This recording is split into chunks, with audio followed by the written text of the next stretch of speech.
محمد مبشر ڈیرہ اسماعیل خان سے السلام علیکم مفتی صاحب، سوشل میڈیا کے بہت سے لوگ کسی عالم صاحب کے نام لے رہے ہیں کہ میں نے بہت تلاش کیا مگر فرض نماز کے بعد دعا کا ثبوت آپ صلی اللہ علیہ وآلہ وسلم اور صحابہ کرام رضی اللہ تعالیٰ عنہ سے نہیں ملا، آپ اس کے بارے میں کیا کہتے ہیں؟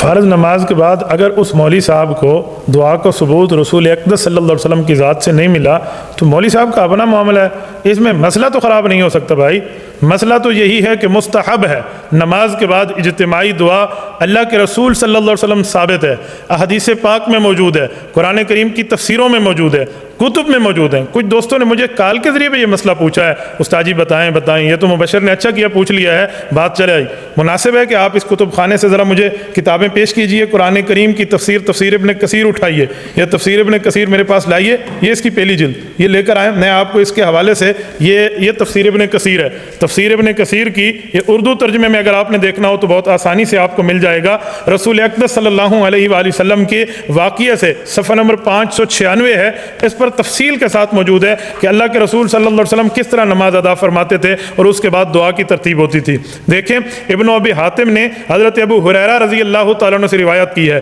کہ رسول اللہ صلی اللہ علیہ وسلم نے سلام پھیرنے کے بعد قبلے کی طرف منہ کیے ہوئے تھے، ہاتھ اٹھا کر اللہ کے رسول صلی اللہ علیہ وسلم نے دعا مانگی اور اللہ رب العزت نے اس دعا کو قبول فرمایا۔ یہ تو تفسیر ابن کثیر قرآن کریم کی یہ جو ہے نا کیا کہتے ہیں تفسیر ہے، اور مزے کی بات میں آپ کی خدمت میں کروں، یہ 596 پہ میں آپ کی خدمت میں باقاعدہ کوٹ کرتے ہوئے ریفرنس دیتے ہوئے آپ کی خدمت میں بات پیش کروں گا۔ یہ سورت نمبر 4 سورت نساء ہے اور اس کی آیت نمبر 97 ہے، 57 ہے۔ اس آیت کے تحت الم تکن ارض اللہ واسعہ، اس کے تحت یہ بات موجود ہے، آپ اس کو دیکھ سکتے ہیں۔ اس کے ساتھ اگر آپ نے مزید دیکھنا ہو تو مجموع الزوائد اٹھائیں، اس کی جلد نمبر 10 اٹھائیں، جلد نمبر 10 مجموع الزوائد میں امام نور الدین حیثمی رحمۃ اللہ علیہ کتاب ہے مجموع الزوائد، المتوفى 808 ہجری، یہ آج سے تقریباً 500-600 سال پہلے کے آدمی ہیں۔ یہ مجموع الزوائد ہے، جلد نمبر 10 ہے، صفحہ نمبر 194 ہے، آپ اس پہ جا کے پوری تفصیل دیکھ سکتے ہیں۔ انہوں نے ان احادیث کو کوٹ کیا ہے جس سے اللہ کے رسول صلی اللہ علیہ وآلہ وسلم کی ذات عالیہ سے یہ بات ہمیں واضح طور پہ سمجھ آتی ہے۔ یہ باب ہے التامین علی الدعاء، کتاب الادعیہ ہے، اس پہ روایت موجود ہے رسول اقدس صلی اللہ علیہ وسلم کے صحابہ کرام نے پوری تفصیل سے اللہ کے رسول صلی اللہ علیہ وسلم کی بات کو بیان فرمایا۔ رسول اقدس صلی اللہ علیہ وسلم فرماتے ہیں اگر مجمع جمع ہو، ایک بندہ دعا کرے باقی آمین کہیں تو اللہ رب العزت اس کی دعا کو قبول فرمائیں گے۔ اس سے سمجھ آتا ہے کہ نماز کے بعد اجتماعی دعا یہ بھی معاملے میں جائز ہے۔ اس طرح آپ کنز الامال اٹھائیں، یہ کنز الامال کی دوسری جلد ہے، امام علاء الدین متقی رحمۃ اللہ علیہ کی کنز الامال موجود ہے۔ یہ کنز الامال فی سنن الاقوال والافعال، اس کی جلد نمبر 2 کے صفحہ 60 پہ انہوں نے اسی حوالے سے تفصیل دی ہے اور پوری احادیث پاک کے حوالے سے اس کو باقاعدہ نوٹ فرماتے ہوئے یہ روایت لائے ہیں۔ سیدنا انس بن مالک رضی اللہ تعالیٰ عنہ سے مروی ہے کہ رسول اقدس صلی اللہ علیہ وآلہ وسلم کا فرمان عالی شان وہ لاتے ہوئے کہتے ہیں ما من عبد مؤمن آدمی یبسط کفیہ فی دبر کل صلاۃ، جب مسلمان آدمی فرض نماز کے بعد اپنے ہاتھوں کو رب العزت کے سامنے پھیلاتا ہے اور اللہ سے مانگتا ہے، اللہ رب العزت اس کی دعا کو قبول فرماتے ہیں۔ اس سے سمجھ آیا اکابرین علماء دیوبند کا نماز کے بعد اجتماعی دعا کی ترتیب بتانا یہ بالکل ٹھیک ہے۔ اگر اس پر مزید دیکھنا ہو محدث کبیر مولانا سید یوسف بن نوری رحمہ اللہ، میں 2 آل رسول پیش کر رہا ہوں، مولانا سید انور شاہ کشمیری رحمہ اللہ آل رسول ہیں، اولاد علی ہیں، اور جو ہے نا کیا کہتے ہیں آل رسول ہیں، اولاد علی ہیں۔ حضرت مولانا سید یوسف بن نوری اولاد علی ہیں، محدث جلیل ہے، جامعۃ العلوم علامہ بن نوری ٹاؤن کراچی کا بانی ہے، جلد نمبر 3 ہے، معارف السنن جامع ترمذی کی شرح ہے حضرت کی۔ کاش یہ مکمل ہو جاتی، یہ جتنے تک حضرت زندہ رہے اتنے تک چھپی، بعد میں ان کی وفات ہوئی تو آخری جلد نہ چھپ سکی، آپ اس کو دیکھتے آپ کو سمجھ آتی۔ یہ جلد نمبر 3 کی صفحہ نمبر 122 اور صفحہ نمبر 123 ہے،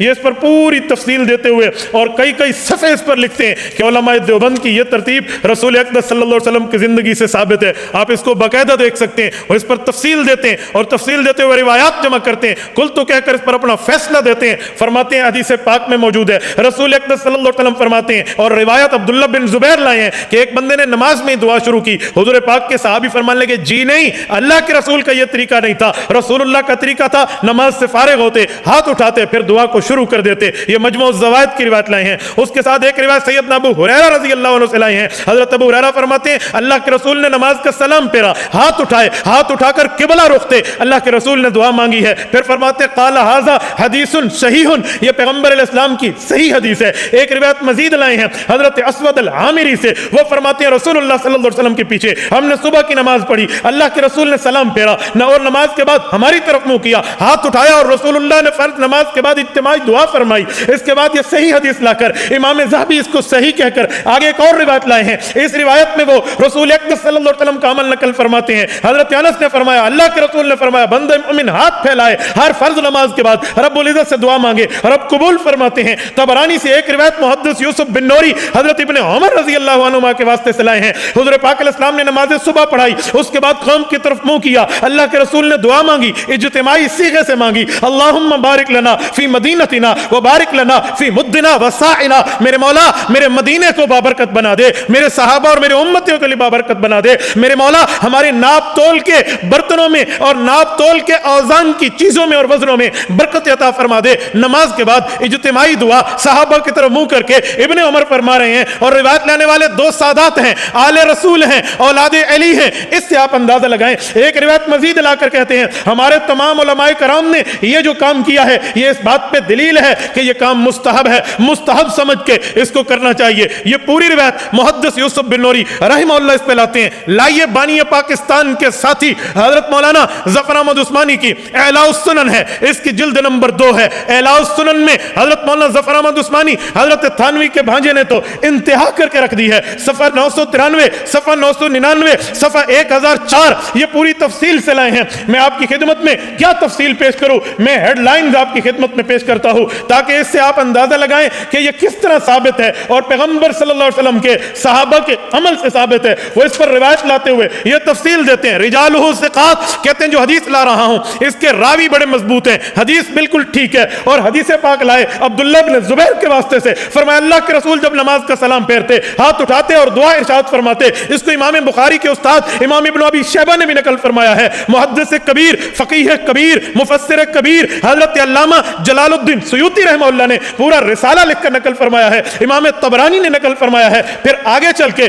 اسی پر ایک روایت مزید لاتے ہوئے کہتے ہیں کہ ہاتھ اٹھا کر فرض نماز کے بعد دعا کرنا یہ ظاہراً مستحب ہے، اس پر صحیح حدیث موجود ہے۔ آگے مزید تفصیل دیتے ہیں فثبت ان الدعاء مستحب بعد كل صلاة مکتوبہ متصلا بها برفع الیدین، کہتے ہیں ہماری ان دلائل سے بات ثابت ہو گئی کہ نماز کے بعد ہاتھ اٹھا کر فرض نماز کے فوری بعد ہاتھ اٹھا کر اکٹھی دعا مانگنا یہ مستحب ہے۔ آپ کو نظر نہ آئے میں آپ کو دکھا دیتا ہوں، یہ دلائل موجود ہیں، یہ ان کی باتیں موجود ہیں۔ اس طرح اگر آپ نے دیکھنا ہو میں اس سے عظیم شخصیت لانے لگا ہوں، صوفیوں کا امام لانے لگا ہوں، حکیم الامت مولانا اشرف علی تھانوی حکیم الامت بھی ہیں، مجدد الملت بھی ہیں، ہزاروں کتب کے مصنف بھی ہیں۔ رب العزت نے ان کو وہ رتبہ دیا ہے، اس جیسا رتبہ مجددوں میں کسی کو ملتا ہے۔ امداد الفتاوی حضرت تھانوی رحمت اللہ علیہ کا مایاناس فتاوی موجود ہے، جلد نمبر 1 ہے، آپ کو نہیں ملتا۔ یہ مکتبہ دارالعلوم کراچی شیخ الاسلام مفتی تقی عثمانی دامت برکاتہم کے مدرسے سے چھپا ہے، اس کی جلد نمبر 1 ہے، صفحہ نمبر 368، اس کا صفحہ باقاعدہ 646 موجود ہے، 646 نے اس پر دلیل دیتے ہوئے پورے ابواب قائم کرتے ہیں۔ اس پر ایک بات، دوسری بات، تیسری بات، چوتھی بات تفصیل سے لاتے ہوئے ایک بات لاتے ہیں۔ میں صفحہ 646 سے آپ کے سامنے جزء الاول پڑھ دیتا ہوں۔ حضرت تھانوی رحمت اللہ علیہ اس پر تفصیل دیتے ہوئے ارشاد فرماتے ہیں کہ بندہ مومن ہاتھ اٹھائے فرض نماز کے بعد اٹھائے، اللہ کے سامنے پھیلائے اور دعا مانگے، رب العزت اس کی دعا کو قبول فرماتے ہیں۔ سنو ان دلائل کے بعد میں کہتا ہوں دعا مانگنا مستحب ہے، جو مانگتا ہے بہت اچھا کرتا ہے، نیکی کا کام کرتا ہے، اچھا کام کرتا ہے۔ جس کو نہیں ملی وہ اپنے مطالعے پہ غور کرے، جس کو نہیں ملی وہ اپنے لائبریری پہ غور کرے، جس کو نہیں ملی وہ اپنے دلائل پر غور کرے، پھر جا کر بات کرے۔ ہاں یہ بات بھی سمجھے، ہم اسے فرض نہیں کہتے، اسے واجب نہیں کہتے، اسے لازمی نہیں کہتے، نہ کرنے والے کو بدعتی نہیں کہتے، لیکن ایک اچھا عمل کہتے ہیں، مستحب عمل کہتے ہیں، مناسب عمل کہتے ہیں۔ ہمیں اللہ سے ضرورت ہے، ہم مانگیں گے۔ میرے بھائی تجھے نہیں چاہیے تو تو نہ مانگ، میں نے آپ کے سامنے چند باتیں عرض کر دی ہیں۔ اللہ آپ کو اور ہمیں صراط مستقیم عطا فرمائے۔ میری مقصد کسی کو نیچا دکھانا نہیں ہے، میرا مقصد دلائل کو واضح کرنا ہے۔ بات کی جائے تو پوری کی جائے، سچ بولا جائے تو پورا، آدھا سچ بولنا پورے جھوٹ سے زیادہ خطرناک ہوتا ہے۔ پورا سچ بولو، میں نے دونوں طرف کی بات کر دی ہے۔ جزاکم اللہ تعالی۔